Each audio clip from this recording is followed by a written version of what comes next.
Y aquí estamos, seguimos en este segundo día del Congreso, muy contentos de viajar ahora hasta Inglaterra. Placer enorme de presentar a Ayla Schafer. Ayla le hemos pedido también de tener este honor de que ella abriera el Congreso con su energía, con su música, con su magia, y ahora va a ser tiempo de hablar un poco con ella, de conocerla más. Y les cuento que Ayla vive en un profundo amor y respeto por la Madre Tierra y por los espíritus de toda vida. Ella es apasionada de las canciones tradicionales y de la sabiduría indígena.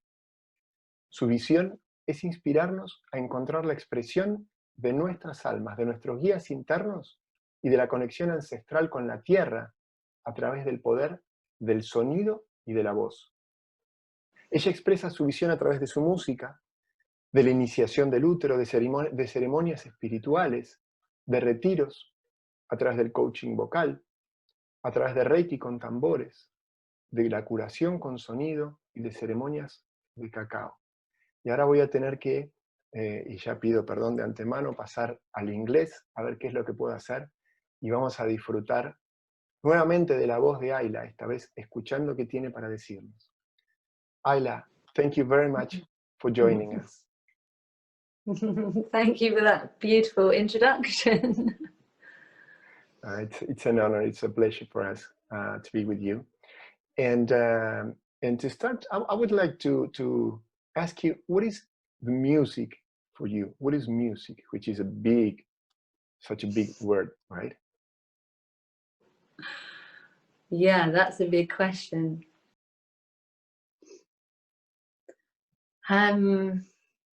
To begin to answer that very, very big, it's like to begin to unravel that thread, which is probably I could speak for that particular question a whole hour. But the first thing I felt when I asked myself that was,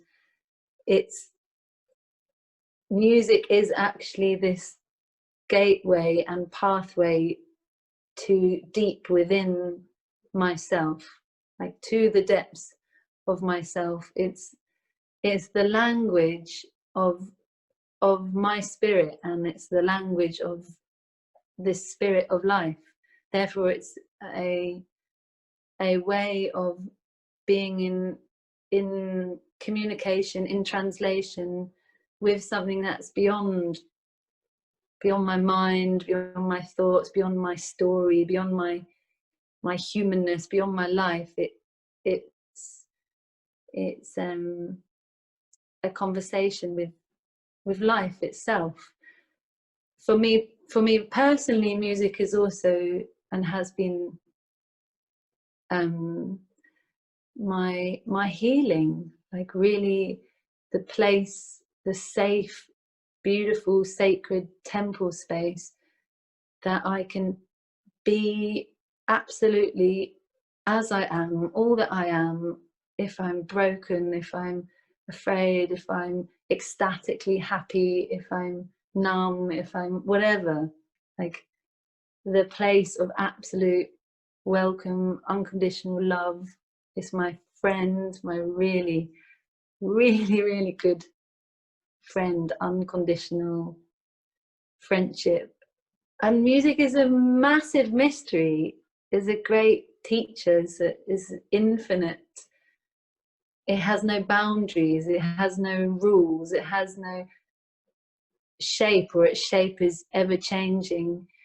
And for me, the fascination with music has taken me not just through my own personal journey with music, with my voice, with writing songs, with healing, with navigating, with it being like my compass, but I also see it's a universal, it's something very, very universal. It's a universal language, it's a universal tool that has been used by all peoples, I guess, since we've been here. Who knows when we were monkeys, I don't know, maybe we had some kind of music, but certainly as our consciousness has developed, we have used music to be in conscious relationship with existence, but it's also not just to be in relationship, but to be in like co-creation together.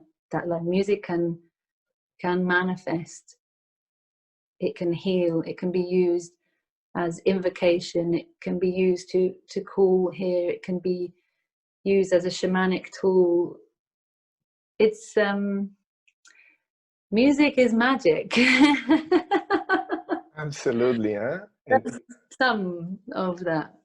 Yeah, and your voice and your music is magic, and music is magic. And a lot of things that I wrote down while you were saying, while you were answering, and one of it was that music is medicine, right? How we see it? How can we, all that are watching this conference, how can we bring this to our life, that music heals, music is medicine? Well, I feel one of the first step to bringing music into our lives is to learn to really listen. And this is you know, in our modern culture, especially of the Western world, we're taught the total opposite of that. We're taught to do and to be busy and to achieve and to distract and to kind of fulfill. But to like really, really listen is not something our children are taught in a conventional school, for example. You know, when you imagine, like, I have sometimes imagined people like, not even so long ago, 50 years ago, 30 years ago, before we had internet and mobile phones taken over the world, people would put on their music in their record player and would just sit with nothing and really listen. Like, music was about really listening. And now we've kind of, it's been corrupted in our modern culture. Music is now actually about like filling up silence and filling up space. And you go to a restaurant and the music's really loud, and it's like, wow, how to receive really the medicine of music, I guess, is first to learn to really listen. And there's a both. There's a like, to learn to listen with our ears to music is one step that can guide us then to that next step of learning to receive, which is an active listening, but learning to be able to actually receive all that music is giving us, whether it's just on a vibrational level, vibrating ourselves, but learning to receive it beyond the mind's listening. You know, there's amazing moments of music where it's like it does something and it moves an emotion, or a tear comes, or you feel so moved or overjoyed. Or even like with certain types of music, for me, I can have like quite disturbing reactions. Like if it's really too loud or aggressive, there's still a medicine in it. It's just maybe not a medicine that feels that good for me. So it's making space for listening, on a practical level, but also on a much deeper level, making space for silence, making space for stillness, and therefore making space for absolute presence, in which we can receive that gift of music, and that mysterious, because it is mysterious how it's a medicine into our beings, into our hearts and our souls. It's medicine for the heart, because it's a language of the heart, and not of the mind, or not just of the mind. Yes. It connects us with our emotions, right? With our inner self. If we allow them, if we allow the music to do that, if we are really present in order to do that. And there is a legend from or story or a history from the Celtics, right? That primordial, don't know if I'm pronouncing it well, Yeah. music, that primordial song, which created the universe, which created the earth.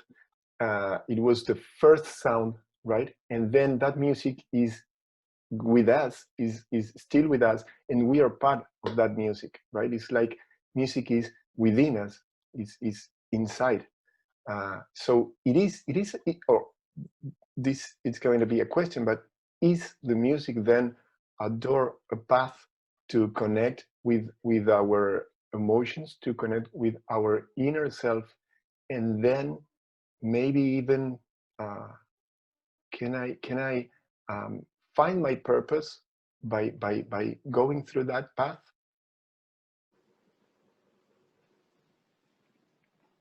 Can one find their purpose by being guided by music to the path to ourselves? Okay, I'm going to just give a moment to feel that question, because that's quite a big one.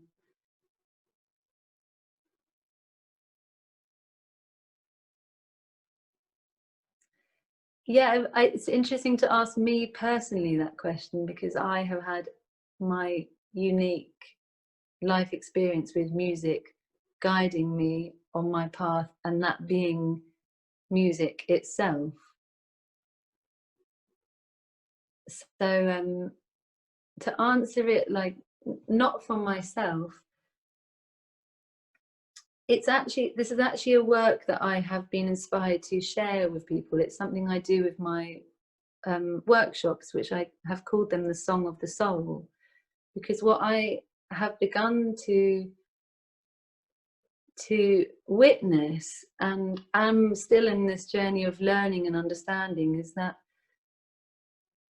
especially when people bring the music to their own voice and to actively within their own body, the empowerment that can happen, the inspiration, the embodiment of the spirit in the self, in the body, also the healing, the clearing of blockages, the clearing of fear, of stories of the mind, all of these things that can stop us from being in our life purpose.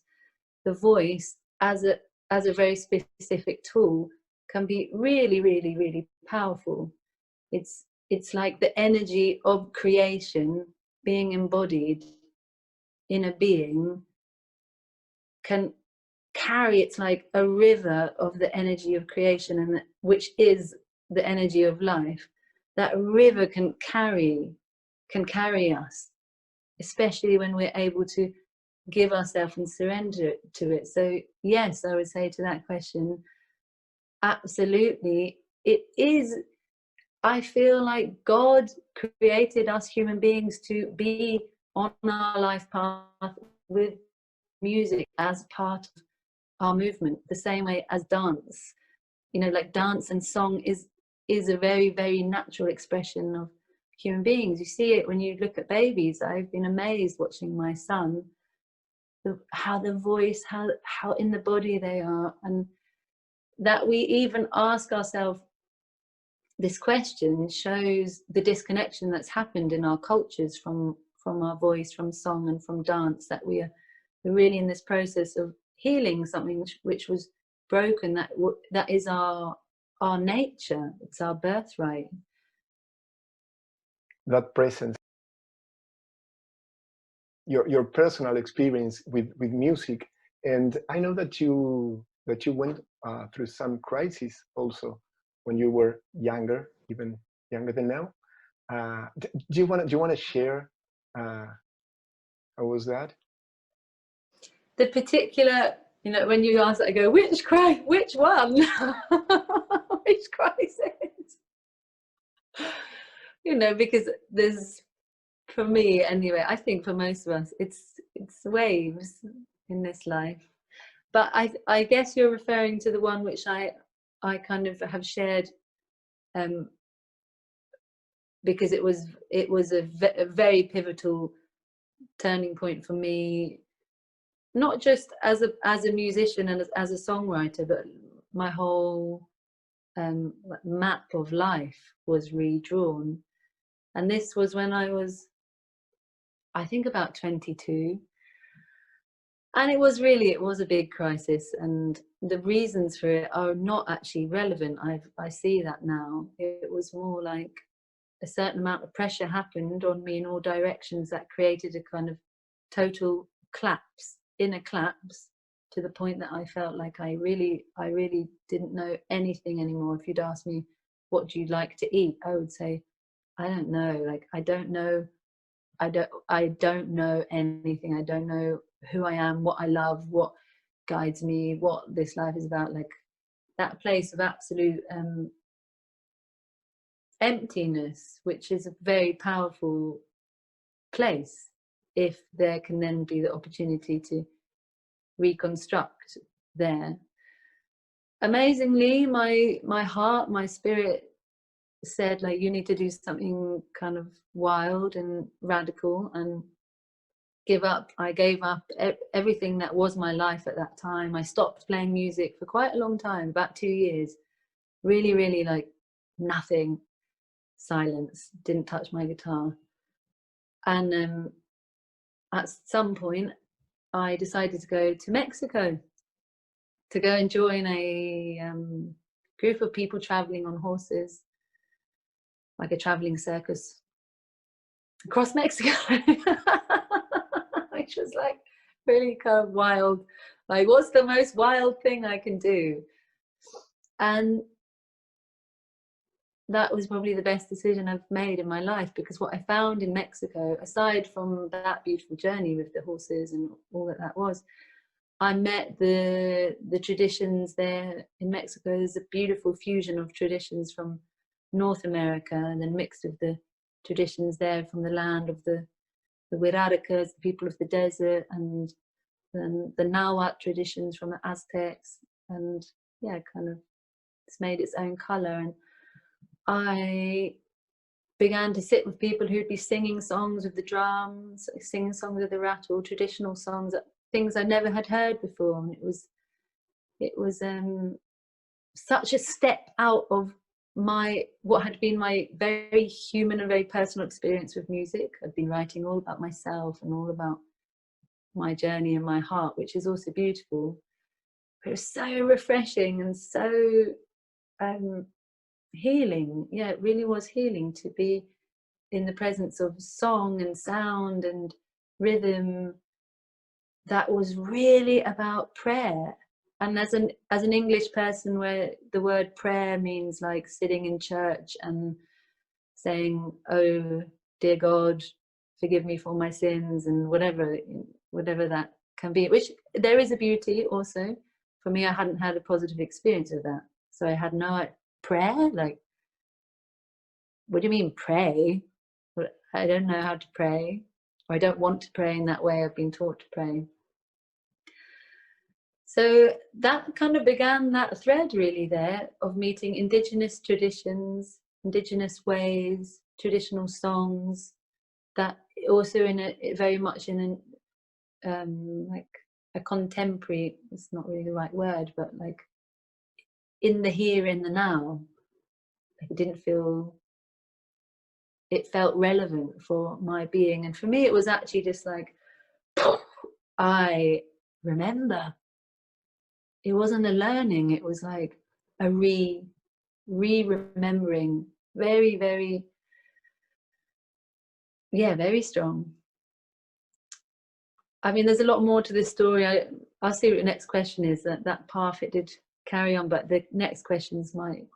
Well, and you brought it, the next question, because this prayer word, which for, let's say, in Argentina, in Latin America also, we are used to like repeating some words and asking for forgiveness, and in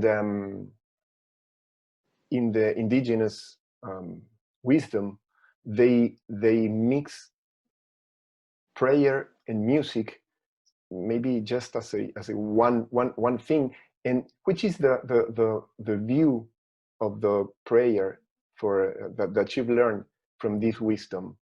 What are the differences between let's say, the traditional prayer that we are used to, and how they they see, they feel, they experience this prayer? That question makes me think of something I heard an elder once say, which I have to try and remember correctly. He said something like, some people speak with God, some people come to speak with God, but we like to come to be with God, or something like that. And that kind of describes the difference of what I've witnessed, this kind of externalized relationship with a greater force, you know, the God who's out there and up there, outside of me, above me, and I can speak to and ask for help, but maybe I'm not good enough, and maybe I won't be loved, and like I just keep trying and do my best. Or this other sense of being in the oneness with God and giving gratitude for the spirit of life that we are, and the spirit of life that is within all of creation, and giving gratitude for the interconnectedness and for the gifts, and acknowledging, yes, we can speak with this spirit of life, like I am God and I can also speak with God. But one thing I've witnessed often in Native American ways of praying is it begins with gratitude.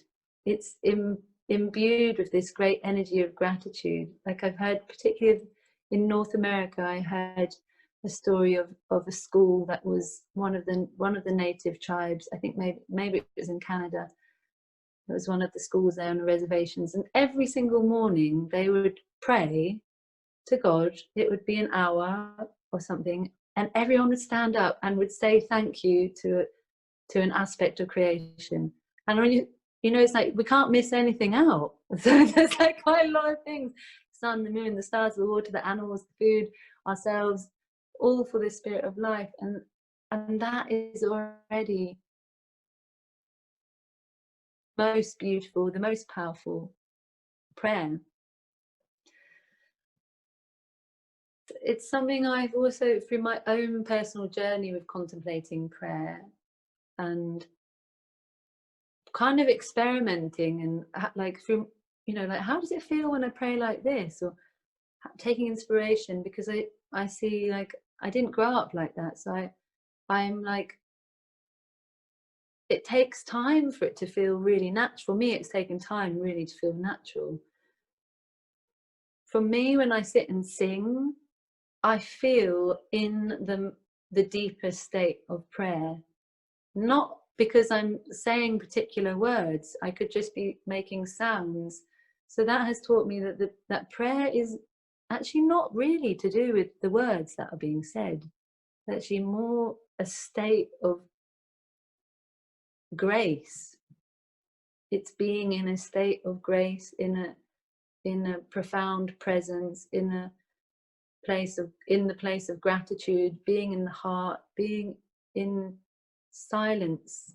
Sometimes silence is the most profound prayer, being in oneness with divine. Yeah, that's Good. So nice. something like that. Very nice. Yeah, it's a good question, a really good question. It's like it's really good to contemplate that. Many thoughts. And when you were saying about this school that all the kids were saying thanks for different things, it is also nice to, because you said that they were in the prayer, right? They were not praying to somebody else, but they were in the prayer. It's like also the indigenous, and that will be the next question, is they live with nature or they live in nature, right? Because you said that word in. You've learned by being with these amazing people to connect in a different way with nature. My understanding of what nature, this word nature, is, because I've always felt naturally connected to nature. I think many of us, many people do. There's like just a natural we're drawn to be in beautiful places, and we have a natural appreciation of a beautiful tree, a beautiful sunset. It's like an instinct, not in all people, sadly, but I think deep within them it is still there. They're just disconnected. But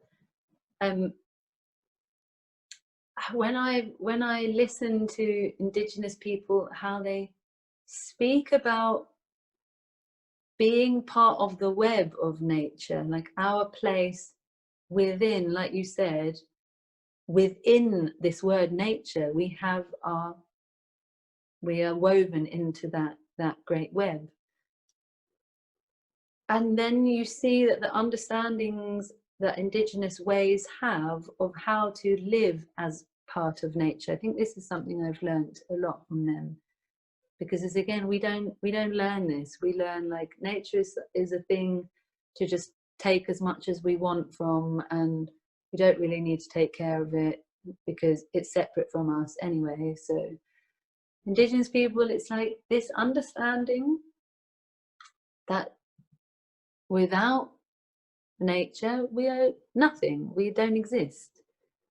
Without our Mother Earth being healthy, we are not healthy. Without water, we will die. Like, it's very, very, very simple, and then very, very complex. But when it's so deeply embodied, the like laws of life, the laws of the ways of being, all have this understanding at the center. And it's not just like taking care of so that we are okay. It's also beyond, like, we love our mother. We want our mother to be healthy.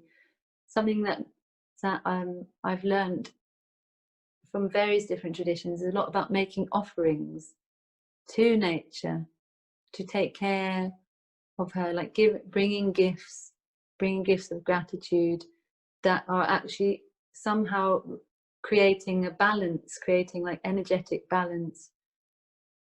I'll be as a communication. Yeah.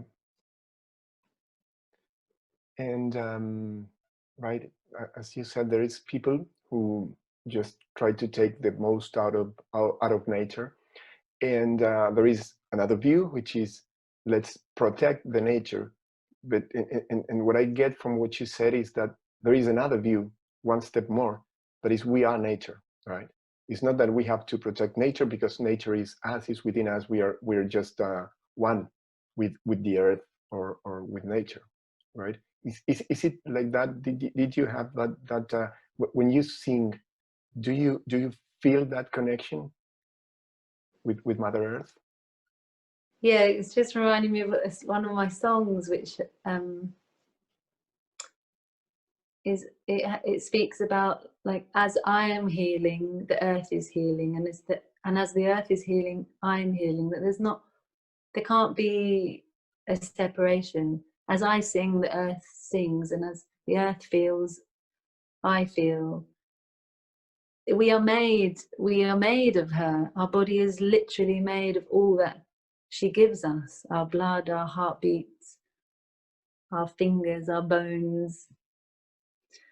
So it's quite amazing that us human beings have managed to reach a point so far away from this knowing, and yet many of us who remember it, I think we feel like we never forgot. We can't forget something that's profoundly true. It's like we can't actually forget the place where we've come from because we came from there. But it's like we have to remember. We haven't forgotten, but we have to remember. Yeah, and you say your experiences?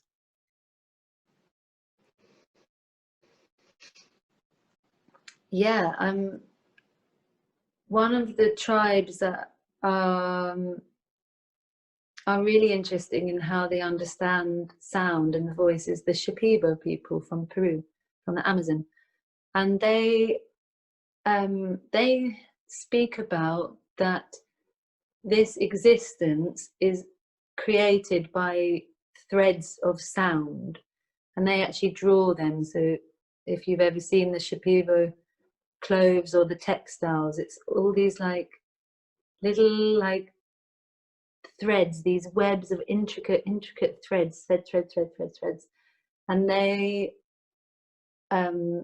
somehow in their training and their studies they learn to be able to look at existence and they see the threads of, I think they're also like can be seen as threads of light, but they're sound. They have a song, and they also learn to be able to read.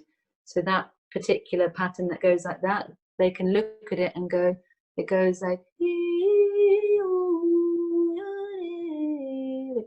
they read the song lines, and therefore their songs, their ikaros, are this tapestry of sound. And they, as I understand it, there is part of me that I don't want to say that I fully know, I fully understand, because it's a huge mystery school and lifetimes of study to really understand this. But this is my interpretation of what I've understood. For example, if they are healing somebody with an ikaro, singing a song into their body, they have the ability to look at a person, see the song threads of their being and see where it's broken. So it might be maybe a physical sickness, say in the heart, and the threads will be broken, or it may be an energetic, something energetic. And therefore where it's broken, they will then sing, and through singing it, they are literally manifesting through their sound, they're manifesting the reweaving of those thread lines, those song lines, which is, this is magic, it is a magic. It's like, the word abracadabra. You guys have that in Spanish, yeah? Abracadabra. Apparently it's Hebrew, and it means like, may my sound be manifest. So that it's an understanding, like through making a magical spell. That's why you see in films or cartoons, the witches and the wizards, they always say the spell out loud, because there's actually this understanding that through sound, it has an effect in this reality. It has a ripple on this reality that can actually have the power to manifest, especially when the intention is behind it, or maybe only really in full power when the intention is behind it. There's all this thing about God created the earth. First there was, first there was the word, and then there was something else. But like you said about the stories of creation, there's so many traditions have this story of creation, and it begins with sound, with a primordial sound, like in the Celtic traditions or the Buddhist traditions with the Om. And there's a sound that can actually be heard when we can really listen deep enough. Yeah. And going back to this music that has the power that heals, you do some workshops regarding, this womb music, right? Could you tell us a little bit more about it, please? The womb's, what do I call it? Womb song. It's a combination of works. It's a combination of my Song of the Soul workshop, and then I studied The voice and trained. of the womb, yeah. I studied and trained with something that's just called womb wisdom, or wisdom of the womb, and I became really inspired of bringing these two aspects together, which for me was really, really a new thing, to be bringing my consciousness to my womb space and basically going like, what do you want to say? Like, how do you want to sing? What is your sound? And this is really much less about singing and then about songs. It's really about transcending the mind and the limitations of the mind and entering the womb space. This can also be for men, just need to say that. It is said that men have an energetic womb, which is spoken about as a portal to the beyond, as an oracle, as a portal to the great cosmic womb, or the womb of the earth. So men and women, this also works for, but for me as a woman, the womb is really being not just disconnected from women, but it's been kind of marked as something that's, like menstruation, womb, like just like chup chup, women, like actually just go away. And the story that women have over the past thousands and thousands of years, I mean, in England, I think probably also all across Europe, I don't know how it was in South America, that women were burned for being in connection with their womb and with their power.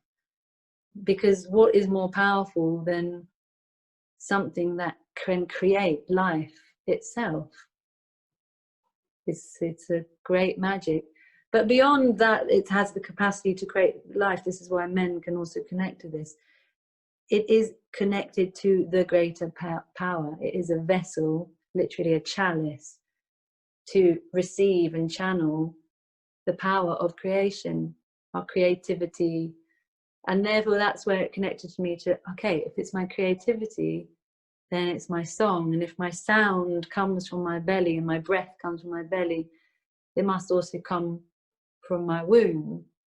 And if I can sit on the earth directly with my base chakras in contact with the earth, then my sound can also come directly from the earth and into my womb and up into my heart and into my voice. So it's like it's like a tree receiving from the sky and receiving from the earth. So these workshops that I still am creating, because I think it will be a lifelong, it's very much it's very playful and curious and exploring, being that vessel and seeing what wants to come through. And of course, like I mentioned before, whenever we do that, we will come into contact with that which is blocked and that which is stuck, that which needs to move, that things can flow freely. So the sounds of the womb or the sounds of our soul are not always beautiful, it's incredibly liberating. For me also as a singer, it's been incredibly liberating to go, my most authentic sound right now might just be like, but that's what needs to move. That is my authenticity. And then giving space, it's not just allowing the sound to come through, but through receiving the sound, we receive a thread of connection. So it channels both directions. It comes down into us or up from the earth, and it also takes us and guides us and connects us to something that's speaking to us. You talk about this connection with earth, but you also talk about this connection with water, right? You have a strong and deep connection with it, right? And you use these water ceremonies also? Yeah. Before I was really aware aware, had that kind of level of consciousness of water as a spirit, or water as something sacred. I can see in my songs, even when I was younger, it would come a lot: water, rain, rivers, that metaphor. It's very poetic. You always see in poetry there's like a natural understanding that water can teach us, and is very symbolic, that water is healing, you know, that instinct to just sit by a river and shed a tear or whatever. But as I think this is really something that I have learned a lot from indigenous traditions through my time, is the sacredness of the 4 elements, the sacredness of that which is the base, the foundation of life itself. And water, it's not that water is more sacred than the others, but I have experienced that water has her own place. Like in the native traditions from North America, there are these ceremonies where at 2 points in the night, you'll be sitting around a fire all night, but at 2 points in the night, a bucket of water is placed in front of the altar, and at one moment a man will pray over the water, and in the next moment it'll be a woman's time to pray over the water.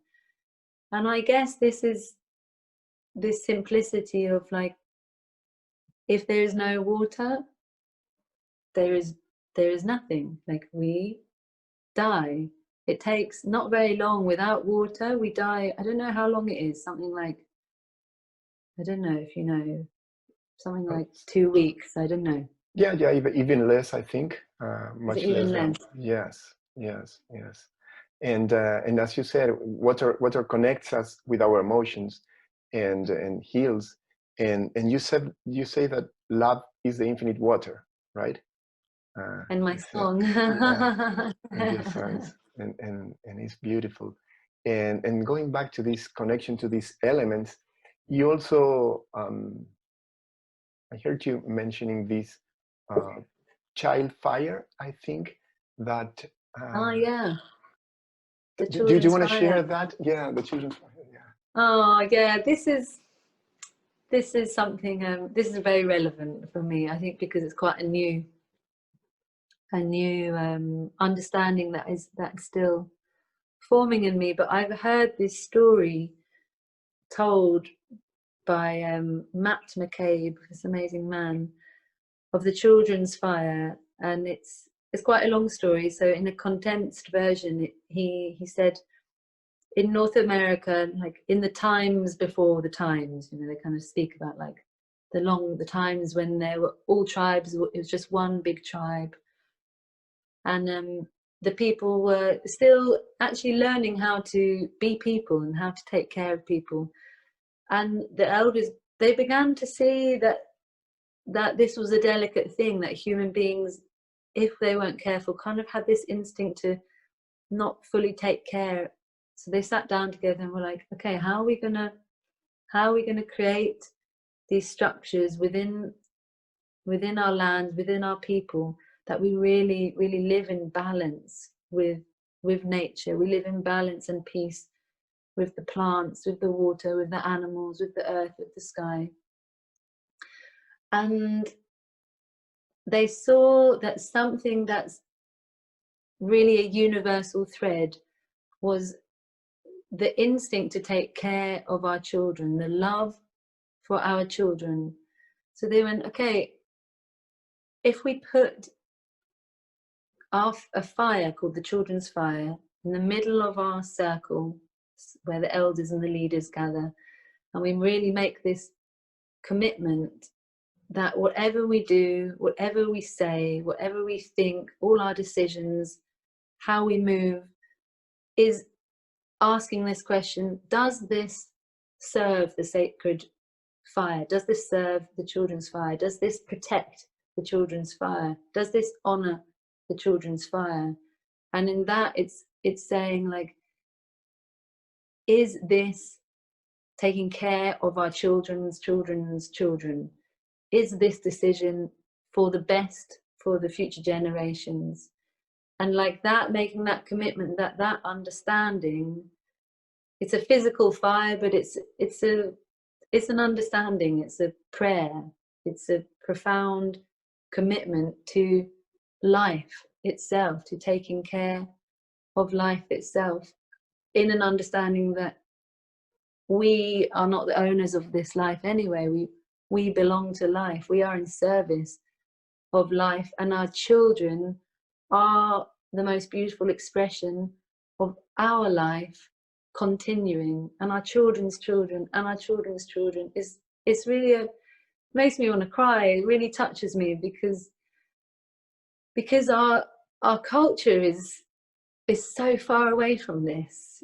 And you know, if we can ask that question, how would this world look if we understood this really, really, really simple thing, and if we cared about this really simple thing? It would be, there's so much that is happening now that wouldn't happen, just wouldn't even think to happen. Like, what do you mean that factory is going to pour toxic waste and dump it in the rivers that flow to the ocean? Like, are you absolutely insane?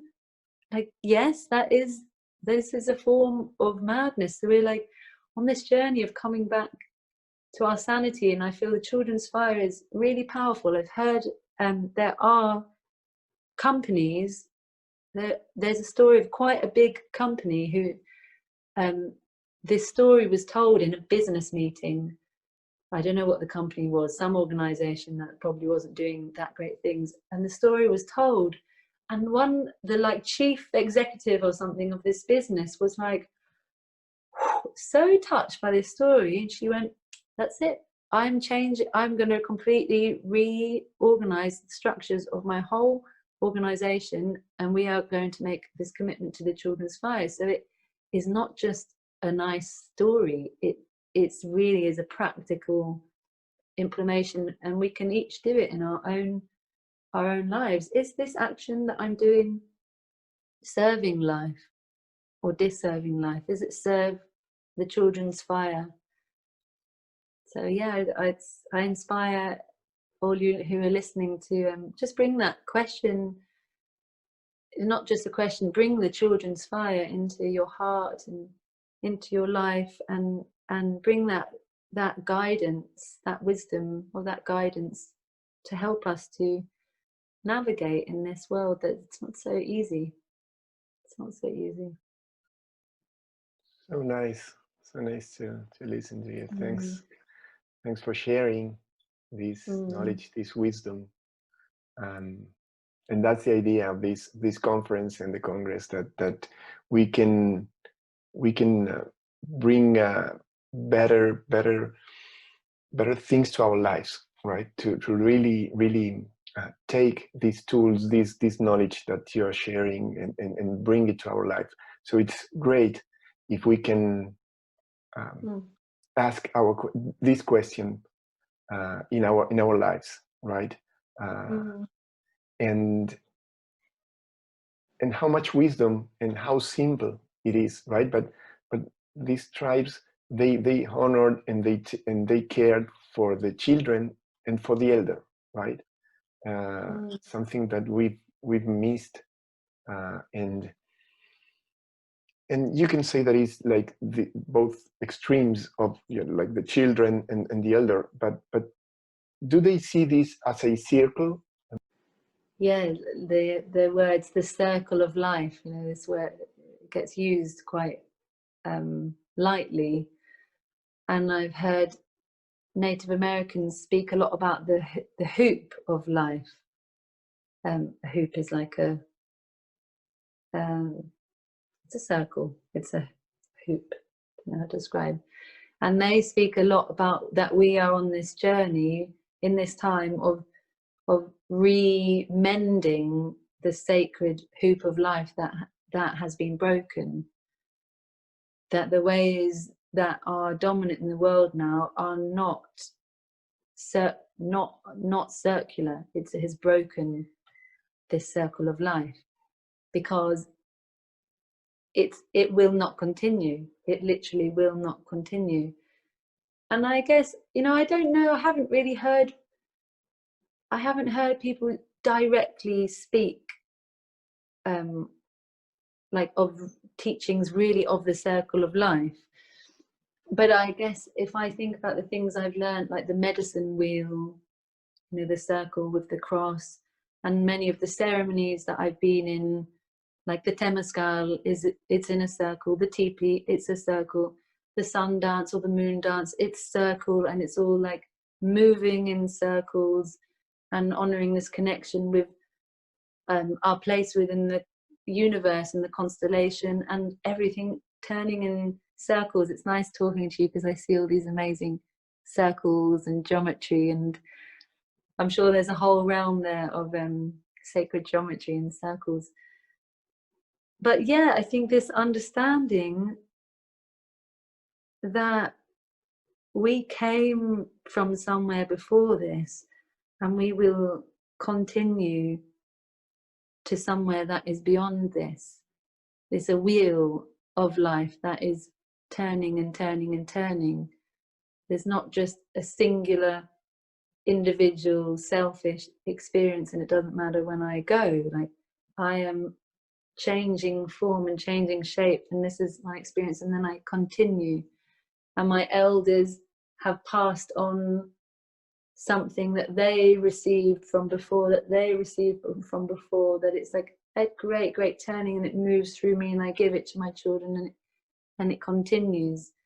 And I think something that's about the circle is that, you know, you could see it linear, like, okay, from my ancestors have passed on the spark of life, and hopefully their great wisdom and blessings and prayers and teaching, and it moves from me and passes onwards. And you can see that as a great line, but somehow it's not linear, because that means it has a stop at the end and a stop at the beginning.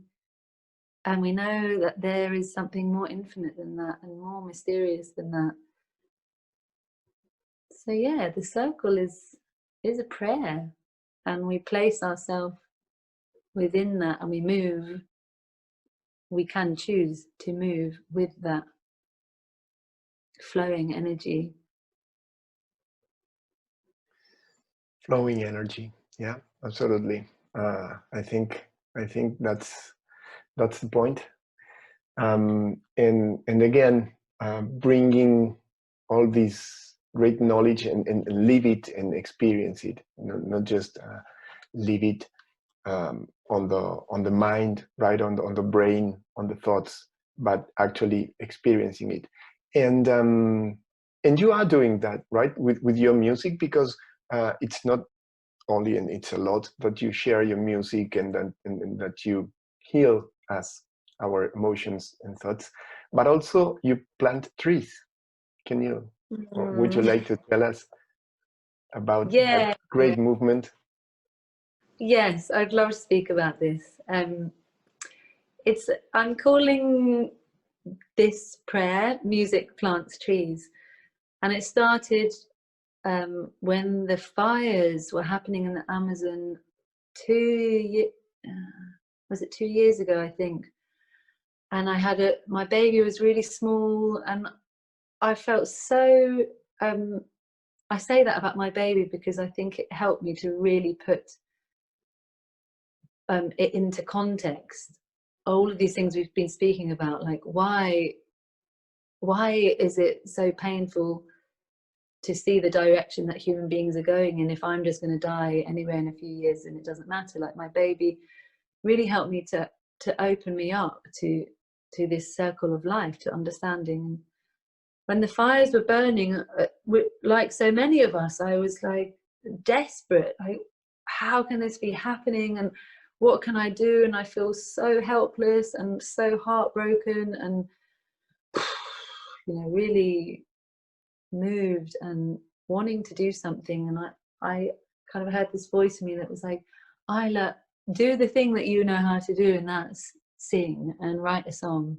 So I was like, okay, I'm going to write a song for the trees.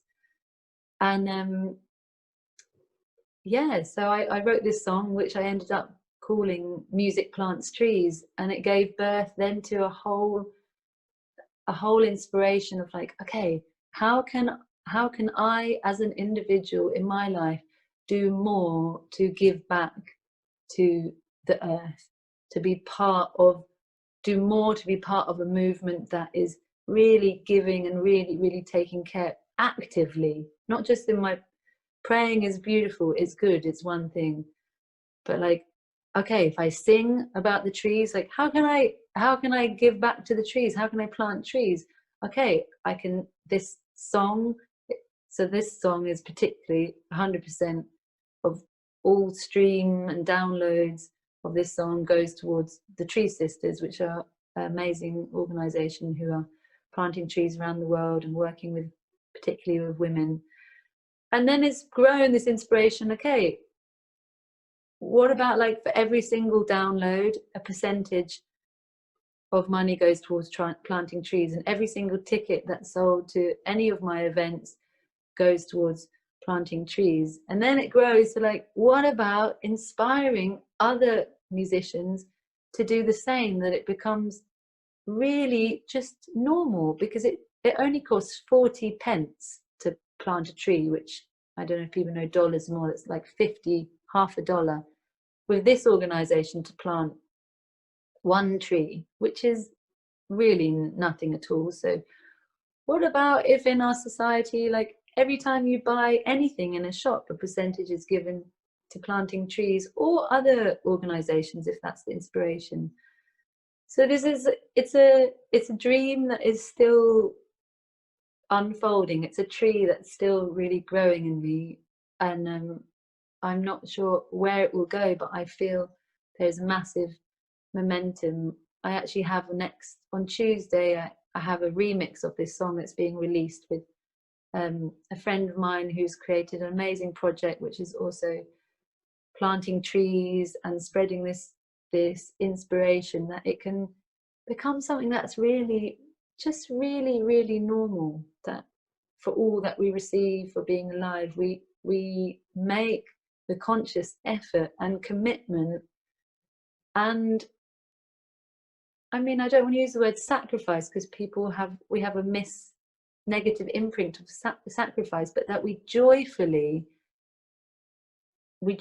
sacrifice and give generously back to the earth. And planting trees is where my inspiration is in this moment, and that's my personal thing. But it's also because I really feel inspired that planting trees is possibly the most effective single way that we can give back to the earth. Because when we look into really the kind of the science and what it actually does, it's not just, oh, it's nice to have trees and we cut down trees and there's lots burning, we should plant some more. It does so many things for transforming carbon in the air, for regreening the deserts, for bringing water back into the land, for creating amazing biodiversity.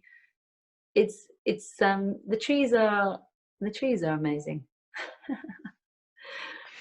And you said that it is a dream that is evolving. I would say that is a reality also that is evolving, because it is here, and we're gonna have woods of music. We can say that, right? Because you've already collected and contributed to these music plant trees. So we do have that is a reality. And well, unfortunately, time's up, but I would take this message and many more that you said, but this message that let's bring this to the world. Let's give back something of all the great things that we've had, and let's start doing things that will stay, that will help our children, that will honor this children fire, because we all can do that, right? We all can do that. Ayla, so many thanks. So grateful of having this conversation with you, and thanks again. Thank you so much.